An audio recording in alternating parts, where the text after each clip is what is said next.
Assalamualaikum and hi, my name is Farhana binti Muhammad Fairul. In this video, my team members and I gonna discuss about the sovereignty in Malaysia. The word sovereignty means the highest power owned by a country. Sovereignty also an exclusive right that seeks full control over an administrative area, individuals or self, which is free from any external harms. As we know, Malaysia considered as a sovereign state as it accomplished four of all a government state's main requirements, which is population, territories, government, and constitution. Furthermore, Malaysia is a country that applies a system of government based on parliamentary democracy and constitutional monarchy. Malaysia also is a country that adopts a democratic system based on federal system. Malaysia practices parliamentary democracy under the rule of constitutional king with His Majesty Yang di-Pertuan Agong as the head of state as provided by the constitution. Parliamentary democracy is a system which gives the people the opportunity to participate in the country's constitution. For example, through election. Which is the process of electing representatives to govern at the state or federal level. From what we know, elections are an important feature of the parliamentary democracy system in Malaysia. So that's all from me. We're gonna move on to the next level. Let's go. Assalamualaikum, my name is Nur Anissa binti Zulkifli and I will talk about the definition of sovereignty. According to the Bernard Crick, 1962, sovereignty can be defined as the concept of sovereignty implies of politics which claim that in every system of the government, there must be absolute power of final decision exercised by some person or body recognized both as complete to decide as able to enforce the decision. There are two aspects of sovereignty that are internal and external sovereignty. First, I will talk about internal sovereignty. Internal sovereignty is a relationship between a sovereignty power and its subjects. It is the power of the state to determine its power over all entities and associations within the territories under its jurisdiction. No other entity can act against the will of the sovereign within the territory of the sovereign. For the example, the ability of Malaysia government imposed the law of speed limit to all Malaysians living in Malaysia. Next, I will talk about the external sovereignty.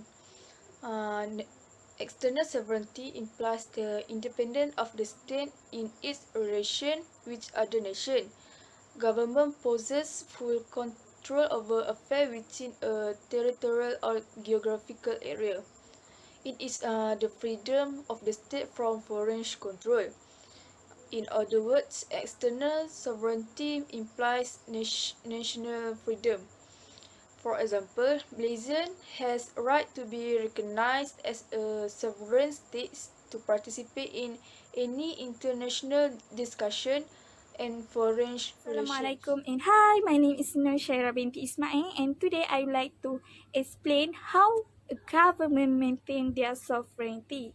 Okay, the first one is maintain armies to deter foreign invasion, which means army is important for the defense of the nation because with the strength of the soldiers, it can ensure the safety and comfort of their people.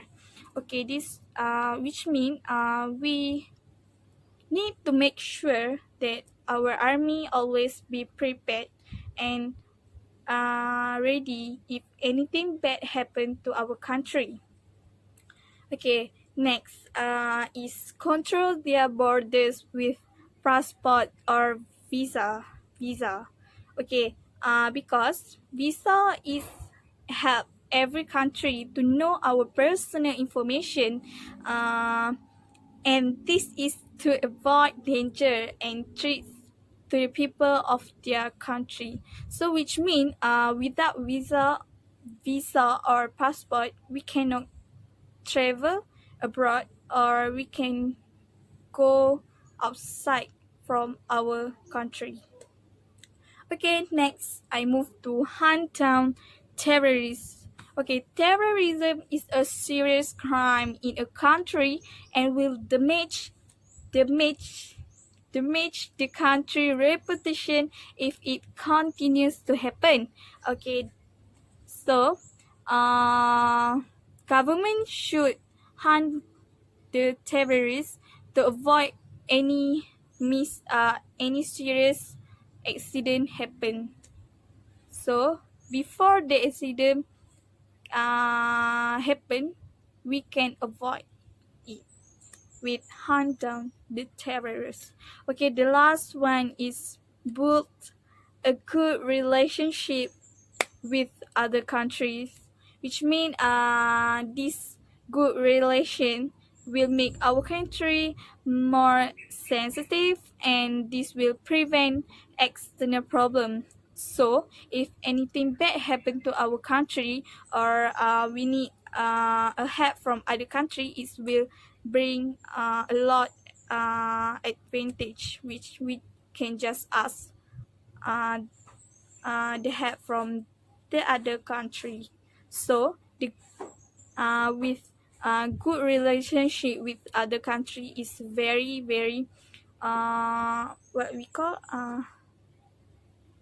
effective way to maintain our sovereignty. Okay, that's all. Thank you. Okay, Assalamualaikum and hi. My name is Nur Amalida binti Rusdi.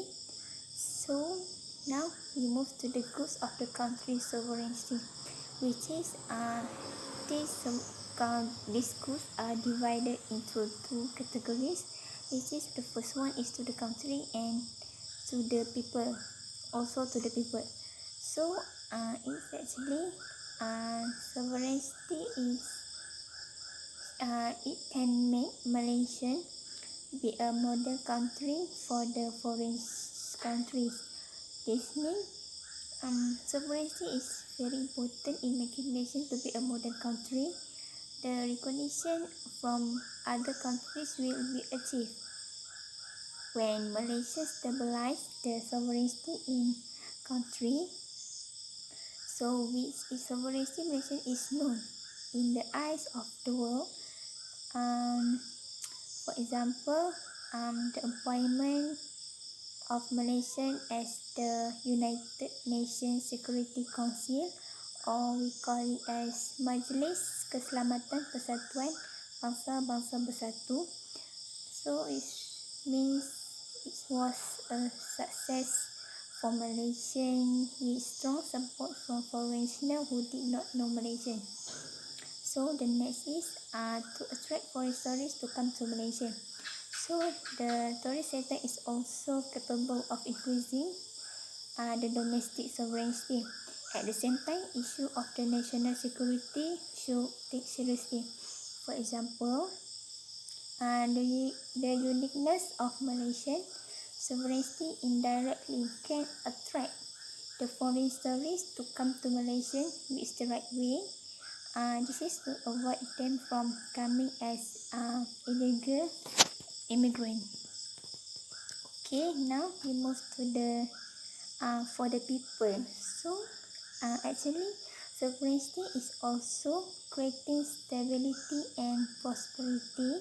Sovereignty can make Malaysia a stable and peaceful country.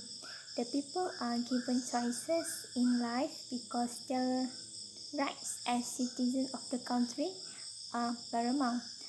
So the unity of the people is one of the keys in making Malaysia a sovereign nation.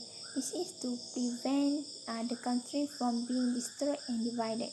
So that all people need to work together and unite to ensuring the country's stability and prosperity are always at the optimum level.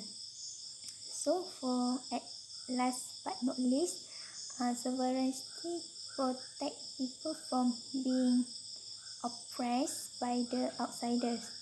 So the welfare and lives of the people are important.